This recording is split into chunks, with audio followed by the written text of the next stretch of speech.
Sparkles. Well, tomorrow is the big day. Tomorrow is the day that we are going to get the first Fed rate cuts after all of this insanity over the last several years. So, what is the Fed going to do? Again, nobody knows for sure. Are they going to do a 25 basis point cut or a 50 basis point cut? Don't know. But are they going to give us at least some clarity as to what their forecast is going to be for the future?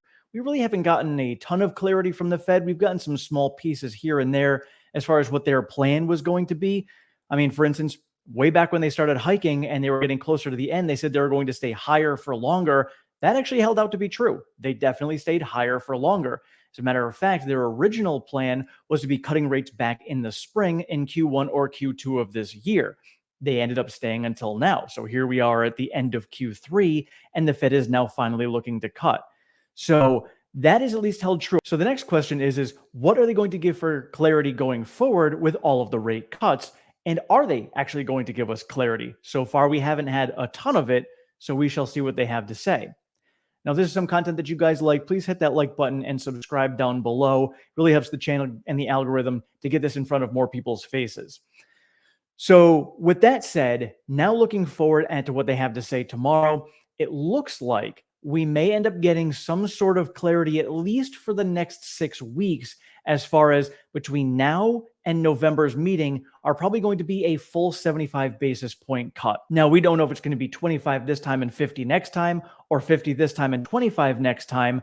That is still uncertain. Don't know what's going to happen, but it sounds like they're at least going to give us that clarity that for the next 2 meetings, we will end up with a 75 basis point cut. And then from there, we'll figure it out. Now, here's my take on all of that. Obviously, we don't know if that's actually true, if we're going to get it. But if that is what the Fed is going to do and give us that clarity for the next 6 weeks, I think it's going to be because they already know that the market is going to be extremely uncertain due to the election that's going on. They don't want to add to that uncertainty and make the market even more volatile. Because if that ends up happening and the market really pulls back and sells off a lot more in the month of October, that could just definitively lead us to that recession and the Fed having to do more rate cuts and bigger rate cuts sooner than expected. So I think they want to give the market some clarity, at least on that front, to keep the market somewhat stable, or at least more stable, during the election time. And then once we get to that next Fed meeting, we at least have that clarity going. So from there, we know what's going on with the election. We know who wins the election. We know what's going on with the Fed rate cuts. Then from there, we can kind of get into the end of the year. And typically we get a nicer little run for the last few weeks of the year. So then we just have to worry about between the meeting in November and the meeting in December. And at that point, with the meeting in November, we'll see what the Fed has to say at that point. They'll have more data. We'll know what's going on with the election and all of that. So it'll be a completely new stage at that point, but we will have the clarity between now and then. Now, my next take going forward after that is the Fed has really kind of been uncertain about a lot of things going forward. You know, there's been speculation constantly. I think it's actually been working in their favor, because if the market doesn't know what's going on, you know, my dad has seen it, and anybody out there who's been playing options or swing trading, there's a lot of room for making a lot of money in swing trading because of that uncertainty. Now, we haven't seen crazy volatility because of that, but there's so many questions about which way are we going? Are we going to be too high? Are we going to be too low? Is unemployment going to surge? Is inflation going to come back? All of these questions and uncertainty, while again, it hasn't led to volatility in the market, it has kind of kept the market stable for the most part, because we've had a lot of that differing viewpoints on both ends of the spectrum, but again, keeping the market volatility stable. So if the Fed can kind of keep that going as they're cutting rates, that might work in their favor to get us to a soft landing. Again, looking at other data that's going on, I don't know. I'm still leaning towards that recession camp, but I'm leaning towards that recession camp from a protective standpoint to make sure that I am ready to go and I can protect myself and all of my assets in my portfolio just in case worst case scenario happens. However, the Fed doing this might end up causing us to get that soft landing because the market doesn't know and the market's uncertain. Think about what's going on, you know, as a passenger standpoint. You're on a plane. They're coming down to land. You've got some turbulence. The pilot knows what he's doing. The pilot is experienced. Not to say that the Fed is experienced and they know what they're doing, but at least in a landing standpoint, when it comes to an actual flight, you could have the turbulence and, you know, an experienced pilot, they're like, all right, you know, it's not easy. They're having to guide themselves down through this, but they know what they're doing and they're comfortable in getting themselves to that soft landing. Meanwhile, a lot of passengers in the back, especially passengers who maybe don't fly a lot, are pretty concerned. They don't know what's going on. Some people who have been experienced, passengers, they're like, hey, this is fine. We're going to be perfectly fine. Other people who are new are concerned. They're like, oh my God, are we going to crash? We didn't know what's going on. So you have all of that uncertainty going on in the cabin of the plane, but the pilot is just up there doing his thing, having confidence that he is actually going to be able to land the plane. Now, he doesn't know for sure either. It's rough turbulence, and he still has to make sure he focuses and stays on track to get him to the ground safely. But he is more confident and sees what's going on while the passengers don't know and they're uncertain in the back. So that scenario is sort of playing out right now. And what's going on in the market is there's some people who are experienced and they kind of say, hey, I have confidence that the pilot is going to land us. While a lot of other people are like, I don't think this is going to happen. I think we're going to end up having a crash landing and it's going to be ugly. So I think keeping that uncertainty is actually working in the Fed's favor, though, because we're off on the side. So the Fed's not paying attention and everybody just not sure what's going on is actually working in the Fed's favor. So we will see if the Fed can pull this off, and maybe the uncertainty in the market is actually keeping the market balanced and afloat, because you have the people who know what's going on are saying, hey, we're going to be perfectly fine, keeping all the other people kind of sane and calm. So again, I don't know if that's an intention that the Fed has, that they're doing this on purpose, but either way, I believe it actually has been working, which is why we've seen the market doing so well over the last year.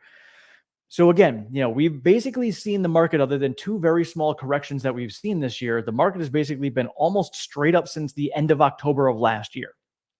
So with that said, let's see what happens when we hit that full 1 year mark. Let's see what happens over the next 6 weeks. Let's see if the Fed does give us some of that clarity tomorrow as far as what's going to happen between the next two meetings, to see if that kind of settles ourselves down a little bit. And the only volatility that we really have to worry about is the election volatility. See if that's what's going to end up playing out. You guys can let me know your thoughts in the comments on all of that. But, again, we've seen a lot of different sectors moving. We saw a lot of beaten down stocks today turn around and come up pretty strong. Even though we saw that the Dow was red and the NASDAQ was red, we saw a lot of these smaller cap companies and some beaten down companies resurfacing and surging back up.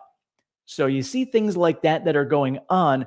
Just tells you that there's a lot of money to be made in different swings and areas of the market, whether it's a sector, whether it's different companies, whether it's, just kind of areas, like beaten down stocks or small caps or whatever it is. There are areas that are out there for money to be made. And again, for me and my portfolio, all I'm doing with that is saying, hey, these areas and these stocks for mine are below my limits. Cool. They've been selling off. I'll buy some. It has not been that case for me lately. There have been no buys for me. I'm well under my threshold for cash. So I'm still working on building up my cash pile after I made those buys last week. So that's just where I'm at, building up that cash, because I do anticipate we will get some good buying opportunities in the next 6 weeks. So just biding my time and being patient, because as Warren Buffett says, investing is a transfer of wealth from the impatient to the patient. I am being patient, waiting for those opportunities. I am invested, so I'm not missing out on anything really. I'm still making money on this. And there's always going to be opportunities where the market is going to pull back. And if we don't end up pulling back, cool. Then I get my cash to the threshold I needed to, bring in more cash. And then I just start adding back to those positions again and move myself to the next level. And I level up at that point. So either way, it's a win-win situation in my eyes for my portfolio. Speaking of my portfolio, for most of my patrons that are out there and some of my members, I've been sharing my portfolio on a weekly basis with you guys. And what I'm going to end up doing is setting it up in a fashion where it's going to be a live share. So you guys can see all of my updates that I make on a live basis. So anybody who is a member or patron will get that. I'm going to try to set that up in the next couple of weeks. This weekend, I'm off to see my son in Kansas City. So chances are it'll be next weekend that I will get that up and running and out to you guys. But you'll be able to have that spreadsheet live to see what I am doing with my entire portfolio, all of my finances, complete transparency for all of you guys on a financial standpoint to see what's going on. What I will also do is get the template ready to be able to share with you guys so that you can download your own as well. So first step is going to be, I'm going to get my live one shared for you guys, and I'll take any feedback. If there's things that you guys want to see, I can update it as well. And then I'll share that whole entire template to all of you out there. So once that is ready, I will let you guys know on here what's going on with all of that. But thank you to my patrons and members who are out there. I know I've been delayed on a lot of this information. Again, a lot going on with my house. I had a tour last night going on, working on a few different things. I have more tours going on. So just trying to juggle a lot of stuff here, but I want to get that information out to you guys.